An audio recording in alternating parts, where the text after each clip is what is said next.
తాకట్లో ఉన్న మీ బంగారాన్ని విడిపించి ఆ రోజు ఆన్లైన్ రేటుకి కొంటాం. Sharma gold company. నమస్కారం, వెల్కమ్ టు సుమన్ టీవీ. నేను గీతాంజలి. ప్రస్తుతం మనతో పాటు కామాఖ్యామృత శోధన వ్యవస్థాపకురాలు, అమ్మవారి ఉపాసకులు వేణుశ్యామ అమ్మ ఉన్నారు. వారితో మాట్లాడదాం. అమ్మ నమస్కారం.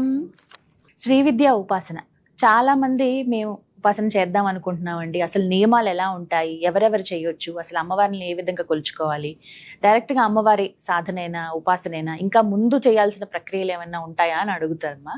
ఈ సందేహాలన్నింటినీ నివృత్తి చేయండి.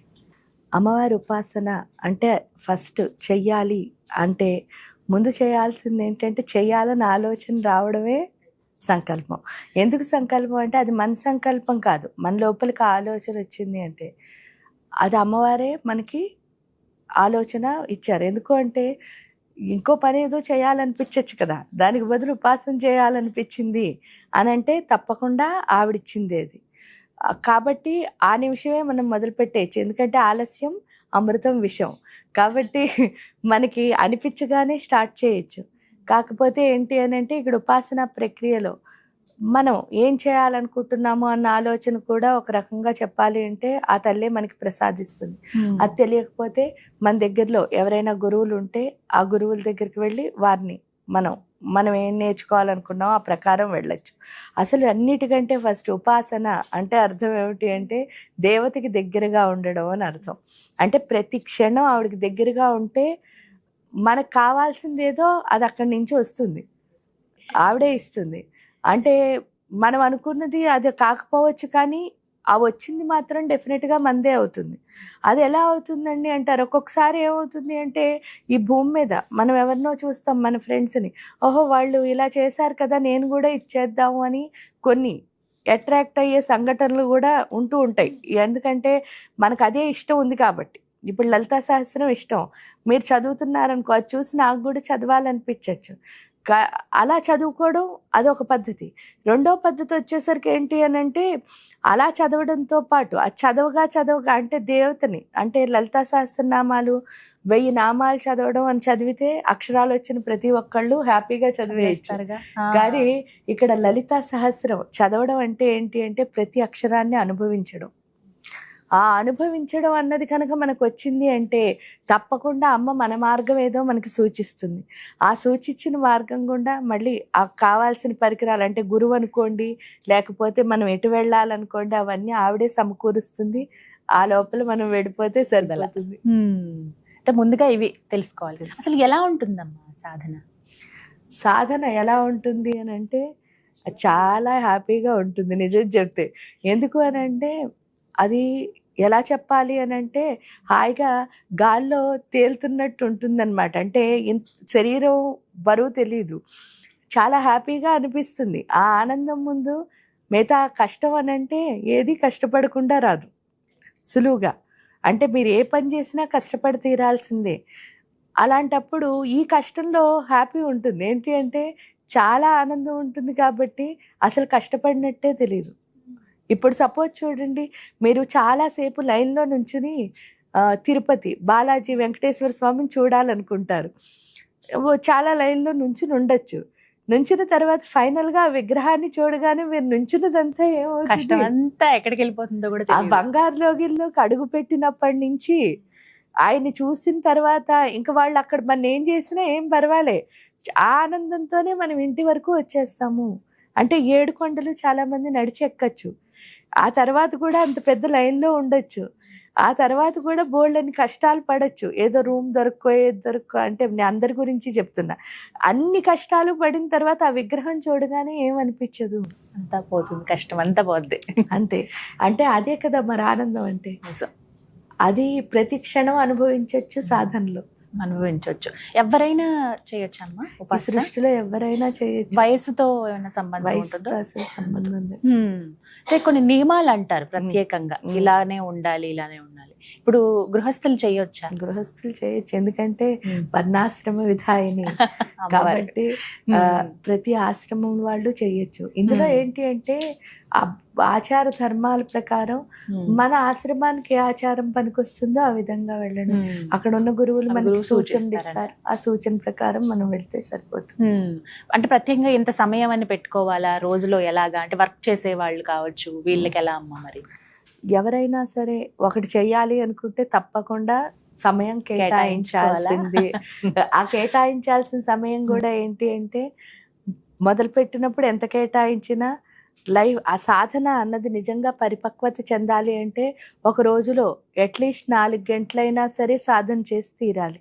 అంటే మన కోసం మనం ఒక 4 గంటలైనా కనుక చేయగలిగితే చాలా మంచిగా, అంటే ఏంటి అంటే అమ్మకి దగ్గరగా ఉండగలుగుతాం. అలా చేయలేను అంటే చేస్తూ ఉంటే అదే టైము ఆవిడే క్రియేట్ చేస్తుంది మన కోసం. ఆహార నియమాలు ఖచ్చితంగా ఉంటాయమ్మా వీటికి? ఆహార నియమాలు ఖచ్చితంగా అంటే ఏం ఉండవు. కానీ ఏంటి అంటే ఎందుకు పెట్టుకోవాలి అని అన్నప్పుడు, ఇప్పుడు తిండి ఎక్కువ తిన్నాం అనుకోండి ఏమొస్తుంది అంటే నిద్ర వస్తుంది. నిద్ర ఎక్కువ పోయాం అనుకోండి ఏమొస్తుంది అంటే బద్ధకం వస్తుంది, చేయాలనిపించదు. అంటే ఈ తిండికి నిద్రకి ఉన్న అనుసంధానం అదనమాట. అది ఏం చేస్తుంది, తినగానే నిద్రనిస్తుంది, ఈ నిద్ర బద్ధకాన్ని ఇస్తుంది. అందుకని ఆహార నియమాల్ని మనకి మనం అనుకుని పెట్టుకోవడం అన్నది మన ఇష్టము.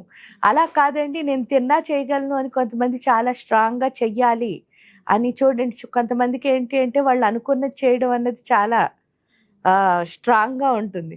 కొంతమంది ఎలా ఉంటారు అంటే పర్వాలేదులే దేవుడికి ఎలా చేసినా పర్వాలే, మన దేవుడే కదా అని చెప్పి వాళ్ళకి వాళ్ళు నచ్చినట్టు చేసే వాళ్ళు కూడా ఉంటారు.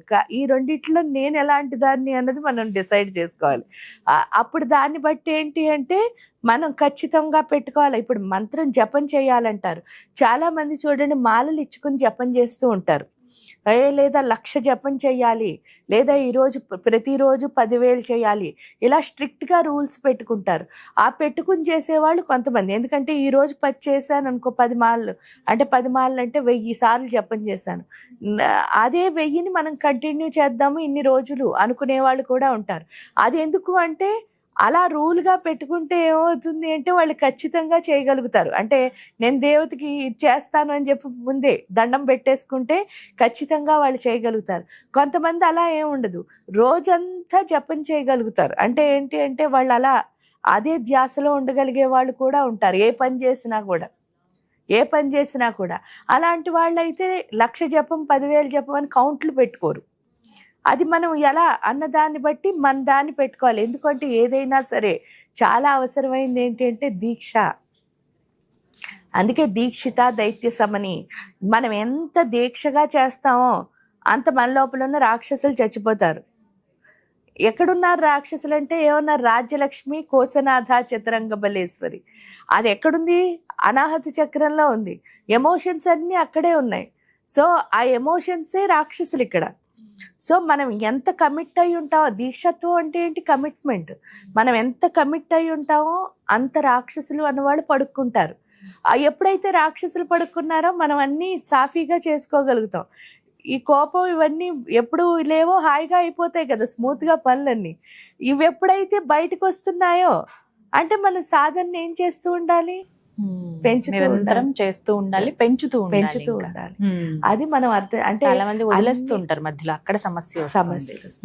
ఎందుకు వదిలేస్తారు అంటే ఒక టైం తర్వాత ఎలా ఉంటుంది అని అంటే నాకు ఏదో వచ్చేసింది, ఇంత చేశాను అన్నాక ఇంక వదిలేస్తారు. కానీ ఆలోచించాల్సింది ఏంటంటే ఒకటి, నేను ఆక్సిజన్ బతికున్నంత కాలం పీలుస్తున్నానా వదిలేస్తున్నానా? ఖచ్చితంగా పేల్చాలి కదా.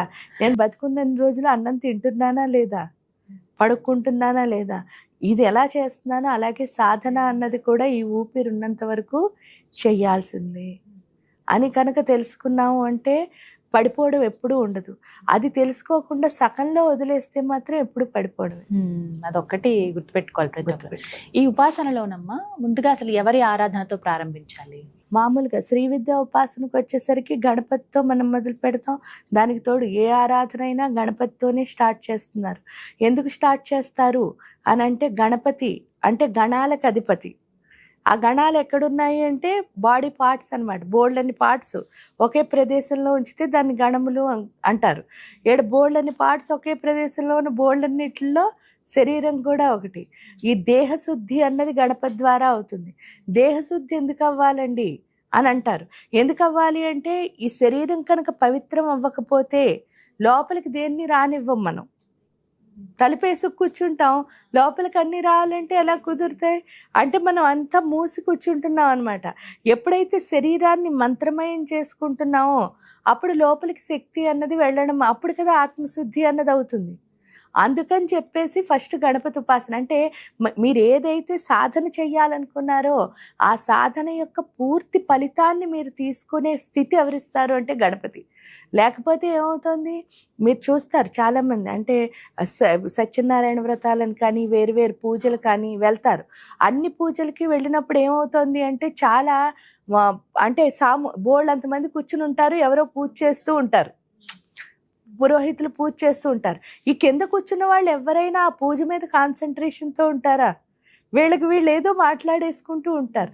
కానీ అక్కడికి ఎందుకు వెళ్ళాను అని ఒక్కసారి ప్రశ్నించుకుంటే అప్పుడు ఇంట్లో కూర్చుని మాట్లాడుకోవచ్చు కదా.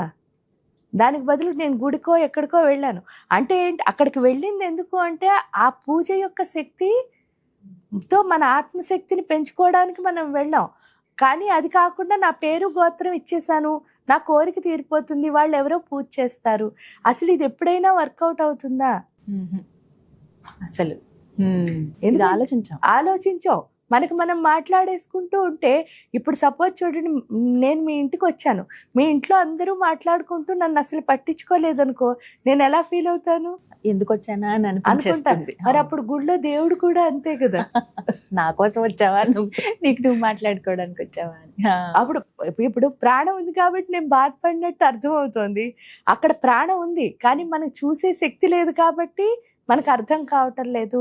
కానీ ఆ శక్తిని కనుక నిజంగా మనం అర్థం చేసుకుని మన ఆత్మతో అనుసంధానం చేసుకుంటే మనం ఎంతో గొప్పగా ఎదుగుతాం. అందుకని ఏ పూజకి వెళ్ళినా సరే అస్సలు మాట్లాడకూడదు, ఏదో ఒక మంత్రం చేసుకుంటూ అక్కడ కామ్గా కూర్చుంటే మన ఆత్మ అన్నది శుద్ధి అవుతుంది. అందుకే వెళ్తున్నాం పూజకి. అది తెలియాలి కాబట్టే ఫస్ట్ గణపతి పూజ చేస్తారు. అంటే గణపతి ఏం చేస్తున్నాడు అంటే ఆ దేవతను అర్థం చేసుకునే స్థితిని ఇస్తున్నాడు, మనకి అందిస్తారు మనకి. ముందుగా గణపతి ప్రారంభమవుతుంది. గణపతిని ఎలాగా చూస్తారమ్మా? ఇక్కడ ఏ పేరుతో ఉంటారు? గణపతిగానే ఉంటారు. గణపతి, విఘ్నేశ్వరుడు ఏదన్నా ఆయనే, కానీ గణపతి అనే చెప్తాం మనం. ఇలా మొట్టమొదట ప్రారంభం. ఇక తర్వాతే ఘట్టం ఏంటి అసలు శ్రీ విద్యోపాసనలో? శ్రీ విద్యోపాసనలో తర్వాత వచ్చేసరికి గణపతి సాధన ఎప్పుడైతే కొన్ని రోజులు చేస్తామో అసలు మనకి శ్రీ విద్య ఒక వే అన్నది అర్థమవుతుంది. ఎందుకంటే అంతకుముందు ఏంటి అంటే ఇందాక చెప్పినట్టే ఒక చెట్టు రూట్ అదే ఉంది, చివర అదే ఉంది, మధ్యలో బోల్డని కొమ్మలు వచ్చాయి. ఏమవుతుందంటే ఇది కాకపోతే అది, అది కాకపోతే ఇది అని కొమ్మల మీద జంప్ చేసే మనకి గణపతి ఏం చేస్తాడు అంటే ఈ రూట్ నుంచి నీ చిటారు వరకు వెళ్ళే రూట్ ఏదైతే ఉందో ఆ డైరెక్షన్ డీవియేట్ అవ్వకుండా ఒక ఫోకస్గా వెళ్ళడం నేర్పిస్తాడు. ఎప్పుడైతే మనం అటు ఇటు ఊగకుండా కాన్సన్ట్రేషన్గా ఫోకసివ్గా వెళ్ళగలుగుతున్నామో ఆ వెళుతున్న సమయంలో ఏమవుతుంది అంటే మధ్యలో మనకి మన ఏంటంటే మూలాధారంలో గణపతి ఉంటాడని మనందరికీ తెలుసు. ఈ మూలాధారానికి స్వాధిష్టానానికి ఒక లింక్ ఉంటుంది, దాని పేరు బ్రహ్మగ్రంథి అని పిలుస్తారు. ఈ సాధన చేస్తున్నప్పుడు గణపతి సాధన బ్రహ్మగ్రంథి విభేదన అన్నది అర్థమవుతుంది. ఎప్పుడైతే బ్రహ్మగ్రంథి విభేదన జరుగుతుందో ఆ జరగడం వల్ల అర్థమయ్యేది ఏమిటి అని అంటే అసలు నేను నా పర్పస్ ఏంటి, నేను ఎందుకు ఈ భూమి మీదకి వచ్చాను, సృష్టి రహస్యం అంటారు. అంటే నేను ఎందుకు పుట్టాను అన్నది అర్థమయ్యే స్థితి గణపతి ఇస్తాడు. ఎప్పుడైతే మనం ఎందుకు పుట్టాము అన్నది అర్థమైందో ఇంక మనం డీవియేట్ అవ్వడానికి ఆస్కారం లేదు కదా. చక్కగా చిటారు కొమ్మకి వెళ్ళడానికి రూట్ తెలిసింది, వెళుతున్నాం. ఈ వెళుతున్న సమయంలో ఏమవుతుంది అని అంటే చిన్న చిన్న అట్రాక్షన్స్ ఏవో వస్తూ ఉంటాయి, వస్తాయి, బోల్డ్ అన్నీ వచ్చేస్తాయి. ఎందుకు అంటే మనం ఇప్పుడు మనం వెళుతున్నది దేనికి అంటే ఆ మేరు పర్వతంలో ఆవిడ సింహాసనం ఏదైతే ఉందో అందులో కూర్చోవడానికి వెళుతున్నాం. ఆ కూర్చోవడానికి వెళుతున్న మనకి అంటే ఉపాసన అంటే అదే కదా, ఆ దేవతని చూస్తూ చూస్తూ చూస్తూ చివరికి ఆవిడలా మారడం అంటే ఆ పెద్ద సింహాసనంలో మనం కూర్చోవడానికి వెళ్తున్నప్పుడు మరి మనకు చిన్న చిన్న ఆలోచనలన్నీ ఉన్నాయనుకోండి, అప్పుడు ఆ సింహాసనంలో కూర్చుని అంత చీప్గా బిహేవ్ చేస్తే బాగుంటుంది. అందుకని చెప్పేసి మనకి అట్రాక్షన్స్ ఏవైతే వస్తాయో వాటిని మనం నిర్మూలించుకోవాలి కాబట్టి శ్రీ విద్యా ఉపాసనలో రెండోది రాజశ్యామల ఉపాసన. రాజశ్యామల మీకేమంటారంటే దేవత ఆకర్షణ శక్తి అని పిలుస్తారు. ఈ దేవత ఆకర్షణ శక్తి అని ఎందుకు పిలుస్తారు అని అంటే, మీరు చూసినప్పుడు ఏమవుతుందిట, మామూలుగా ఏదైనా సరే ఒక వజ్రాన్ని వజ్రంతోనే కొయ్యాలంటారు. మనలో ఉన్నవన్నీ చిన్ని చిన్ని పిచ్చి పిచ్చి ఆకర్షణలు. అవునా? అంటే ఏంటి, ఈ ఇల్లు కావాలి, ఆ కారు కావాలి, లేకపోతే ఆ టీవీ కావాలి, డ్రెస్ కావాలి, షూ కావాలి, ఇలాంటివి. అవన్నీ అసలు పనికిరానివి. కానీ నిజమైన ఆకర్షణ ఏదో అర్థమైపోయింది అనుకోండి, ఈ అక్కర్లేనివన్నీ మనం చూస్తావా? ఎందుకు చూడకూడదు అంటే, మణిద్వీపం గురించి మీకు వర్ణించినప్పుడు అందులో చూడండి 44 ప్రాకారాలు ఉంటాయి అమ్మవారి చుట్టూ. ఆ 44 ప్రాకారాల్లో మీరు ఎప్పుడైనా వింటే మీకు అర్థమవుతుంది.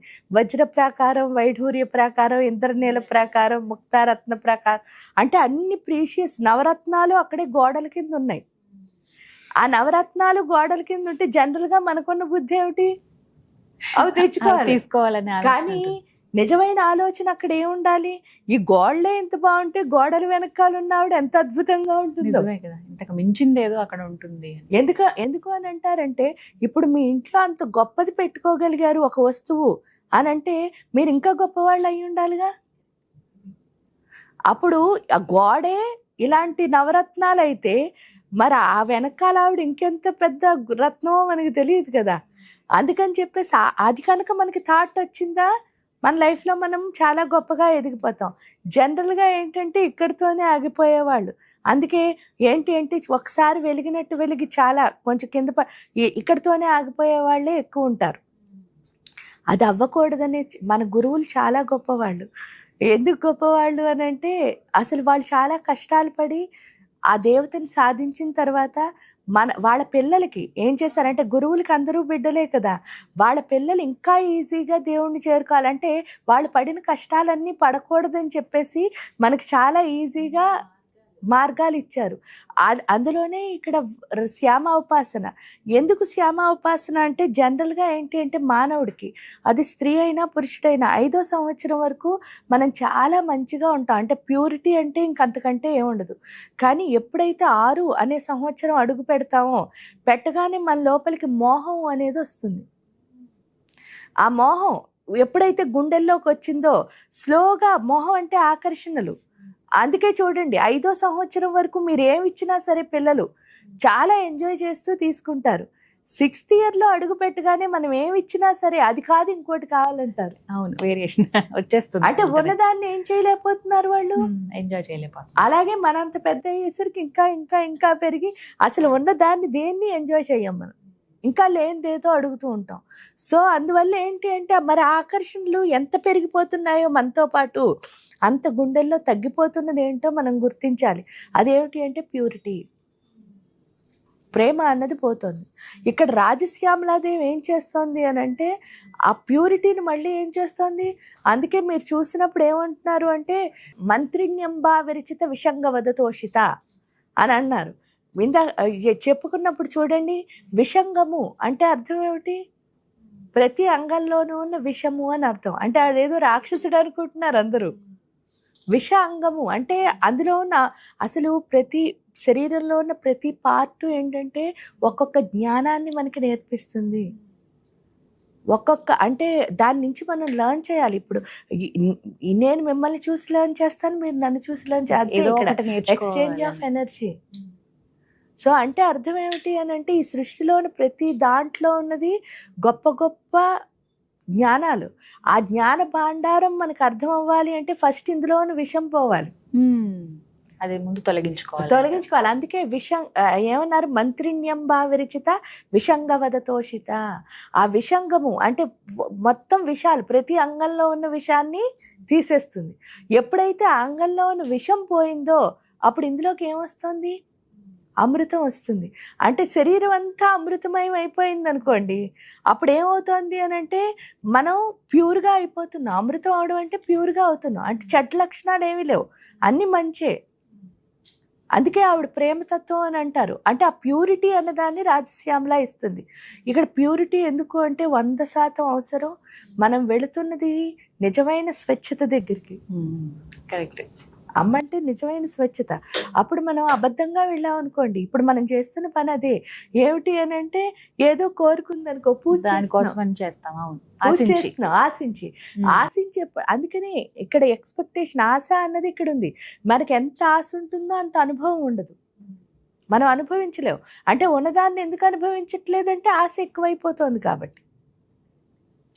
సో ఆశ అన్నదాన్ని తీసేసరికి అనుభవంలోకి వెళ్తాం. ఎప్పుడు అనుభవంలోకి వెళ్ళామో ప్రతి క్షణం మనకున్న ప్రతి దాన్ని ఎంజాయ్ చేయగలుగుతాం. అది చిన్నదవ్వచ్చు, పెద్దదవ్వచ్చు. మీ ఎంజాయ్మెంట్ అయితే చాలా ఇంపార్టెంట్. శ్యామ ఏంటి అంటే ప్రతి సెకండ్ని ఎంజాయ్ చేయడం నేర్పిస్తుంది. ఎప్పుడైతే హ్యాపీగా ఉన్నామో, ఎంజాయ్గా ఉన్నామో, అప్పుడు వారాహి అమ్మవారి దగ్గరికి వెళ్తాం. అది 3వ స్టెప్ శ్రీ విద్యా ఉపాసనలో. ఆ వారాహి ఎక్కడుంటారు అంటే ఆజ్ఞాచక్రంలో ఉంటారు.